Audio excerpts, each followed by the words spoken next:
group. This is Shamika, and I am coming in today as promised from yesterday, but I'm actually talking about a different topic than I had planned. So I'd rather just talk about what's happening in the moment than go into my topic, which I'll go into at another time. So today's topic or quick Facebook Live is about travel-friendly facilities, hospital systems, agencies, so on and so forth. And what does that look like from the nurse standpoint of view, as well as from the point of view of a employer? So the topic actually came to mind because we had a incident, and we've had an incident similar to this before, just kind of where a nurse didn't feel comfortable with taking an assignment. So as a former travel nurse, I'm still a travel nurse, I've had a situation where I opted not to take an assignment and worked for an awesome agency that kind of supported me in not taking an assignment just because I wasn't prepared. That wasn't where my experience was. So it was important for me to kind of stand up in that moment. So I was working at that particular time, I was working at a long-term care facility, and they wanted me, because short staffing, which is a part of long-term care facility situations, they wanted me to work as a CNA. So in the moment, other travelers had done it, right? But for me, one, that's not what I was contracted there to do. But two, at that particular facility, we had gone through very specific training, and probably for the reason that I'll share a little bit later about not, handling lifts. We hadn't been trained. The orientation for us was maybe like a day and things of that nature. So that facility kind of presented me helping out as a CNA, as helping your staff, your fellow staff members, which is what sometimes management does, which is cool. I'm a team player. But on the back end was that I wasn't an employee of that particular organization. So the workaround, which they didn't want to do, was to kind of have their own staff work as a CNA who had been trained in the lifts and the residents and things like that. And then me, who was a traveler, work as the nurse. But they didn't want to do that. Part of the reason they probably didn't want to do that because they had been able to ask other travelers to do it, and they were willing to do just that. But there's a lot of issues related to that, and I later spoke with my agency about it when I kind of explained the situation as it was happening. As a travel nurse, if you take on an assignment that you're not comfortable with, or an assignment that you're not experienced in, you're actually taking on liability. Hey, Shauna. So the reason that I decided not to take that assignment was because I didn't know, how to use their lifts and things like that, in addition to the fact that I wasn't interested in working that assignment. So to bring it all together, I didn't take the assignment. They wanted me to work as a CNA when I was contracted as a nurse. I declined the assignment. They didn't want to have their own staff members work as a CNA either. And therefore, my agency asked me to leave the facility, and then they talked with them on the back end and figured out something. Now, I will tell you guys the end of the story because the contract did end up getting canceled, but me taking the risk as other travelers had taken to work as a CNA, because, you're there to make money. Sometimes your mind says, oh, I'm here to make money, I'm going to do whatever. But if I had done it, I had worked with a resident, they have gotten injured or something like that, then I'm taking liability and responsibility. And it's not to say, because some people confuse that story to kind of say, oh, well, nurses can be CNAs too, or what have you. Yes, I can work as a CNA. I have experience as a CNA. I was certified to be a CNA in the state of Georgia, but that doesn't follow you to every state. As quite a few members of the group of CNAs no. So that's not something that follows you from state to state in the way that the nurse compact does. So I was working in a compact state. So that was kind of my experience with not taking an assignment. And I've had a few other experiences. The only difference between those two experiences as far as how it was handled from a management standpoint of view was really that management understands the level of liability that you could be putting your organization at, as well as the nurse at, so they work with you. So it's not to say that oh, they want to float you to another floor that you have experience in, and you say no. Like, that's not the scenario. I'm talking about where there's risk on either party, whether it be they're putting you in a situation where there's high ratios and you're uncomfortable, or they're having you work with patients that you're not familiar with or comfortable to work with. As a nurse, I'm telling you, you should be comfortable to say no. So as you guys already know, I kind of shared that story to kind of tagline it to say, as agency owners, what are we doing to equip our employees to be able to say no? I'm going to say professionally. So if you send an employee out to an assignment and at some point in the assignment or at the assignment, they're asked to float to another floor, are you guys having a conversation with your employees about what to do, what not to do, and how to handle it? So, of course, in my scenario, I kind of already knew what to do. So I contacted the agency at the the initial stages of them asking me to float or kind of work in a different position is really what it was. So what are we saying to them? If, we send them to a hospital system and they're supposed to work on a med-surg floor, but then they try to float them to an ICU floor, because there's a big difference. And those of us in the industry understand between working a med-surg floor and an ICU floor, or an ICU floor and an ED floor. There are big differences in that. So it's important just to make sure that we're at least having a conversation with our employees so that as they go out on the assignments, because a lot of times, and I kind of did a post earlier last year about, what are we doing to kind of help equip our employees when they're out there in the field? Because really, when you're out there in the field as a travel, whether you're locally traveling or working on a contract in a different state, you're really on your own.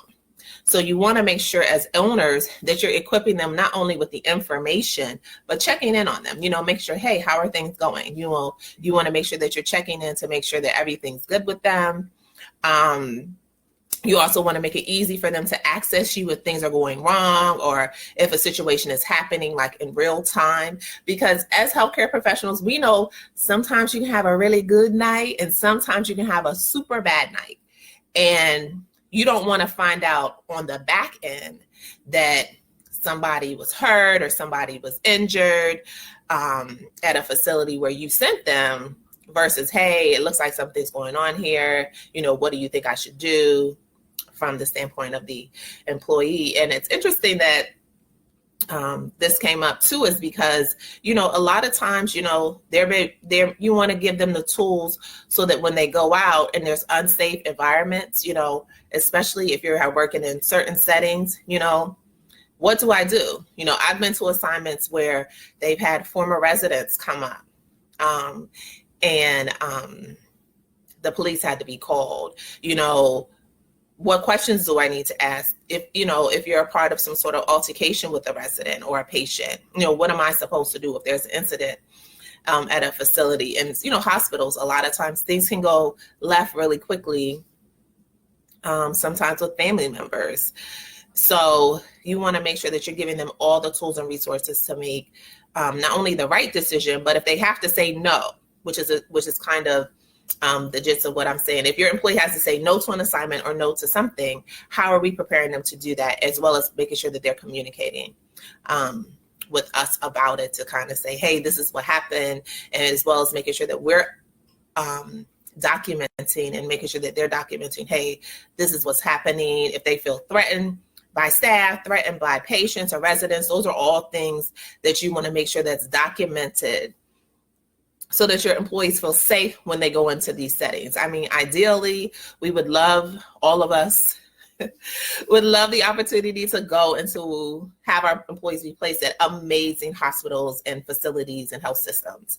But the reality is that some of them are very challenged.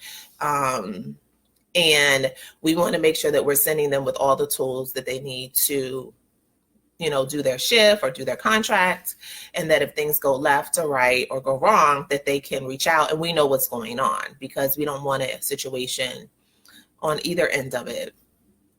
And that we're not making our focus so much meeting the needs of the client and missing out on meeting the needs of the employees, because that's a way that you kind of retain employees. So the story that I gave about the whole asking me to take an assignment and I said I wouldn't, I worked with that particular agency, and this was a couple of years ago. I ended up working with that agency for about 5 or 6 assignments.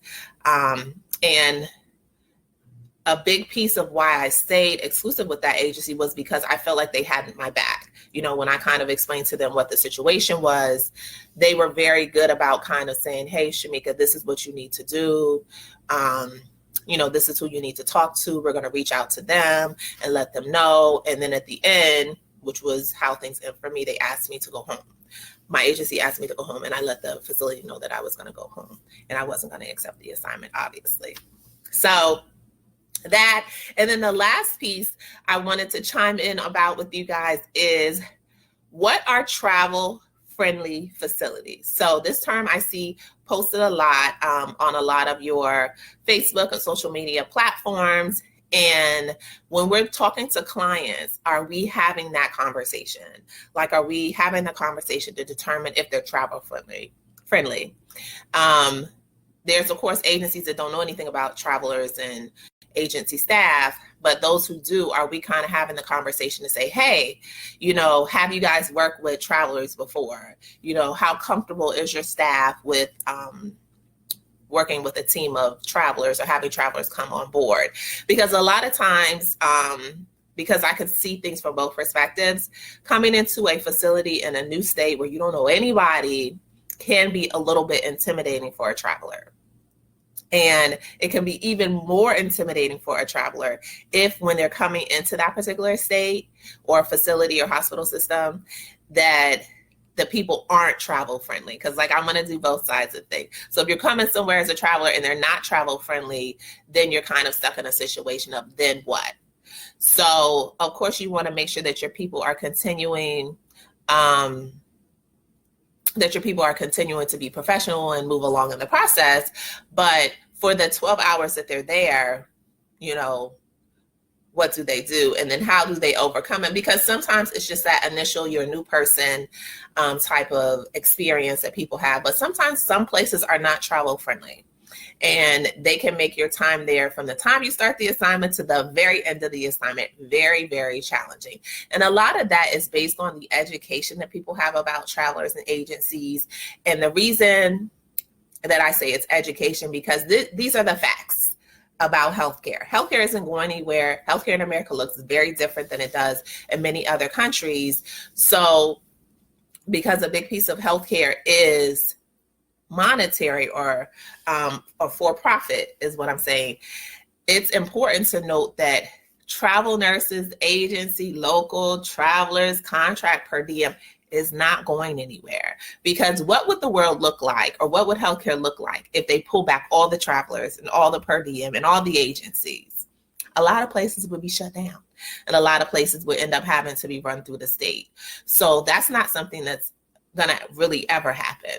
And it doesn't help that we're having, you know, more and more nursing shortages as our baby boomers are retiring, you know, and hey, a lot of us work alongside people who are in that baby boomer generation, and they kind of have the option of, oh, okay, I've had enough, I'm going to retire today. So then what? And then also the other piece of it is that as agency owners, it's important to educate your clients on the benefits of it. You know, the benefits not only to the client from a management standpoint of view, but also the benefits to employees. You know, working alongside a traveler, you know, you get somebody who's experienced, who, you know, who's flexible. And these are all things that you want to make sure your actual employee is, you know, somebody who's knowledgeable in various settings. So they bring a lot to the table, and kind of, you know, wrapping that all in the concept of, we're here to help. You know, travelers are here to help. They're not trying to take people's jobs. They're not gonna, try to take over or make the experience for the staff members a not good experience. But at the end of the day, the main focus, which is also should be your focus, you know, for your employees as well, is to really take care of the patients. You know, I can't tell you how many times, and you guys let me know if you agree, I've gone to a facility and the first thing they ask is, well, are you agency? And in asking that question, before asking my name, sometimes you're kind of taken aback, but the reason that it's asked is because they already have a preconceived notion about what it means to be agency or to be a traveler. So as always, it's important to really, not only show them that, travelers have a place here too, but also to educate them and encourage them to educate their staff on just the facts of, without travelers, you guys couldn't do your business. In many places in the United States, there are facilities that are heavily travel, local driven facilities, or local contract driven facilities where they wouldn't be able to operate without travelers. So it's super important that, that misconception, or really even just like the competitiveness or the negative connotations that some people have about travelers, is really eliminated. And the best way to do that is definitely through education. So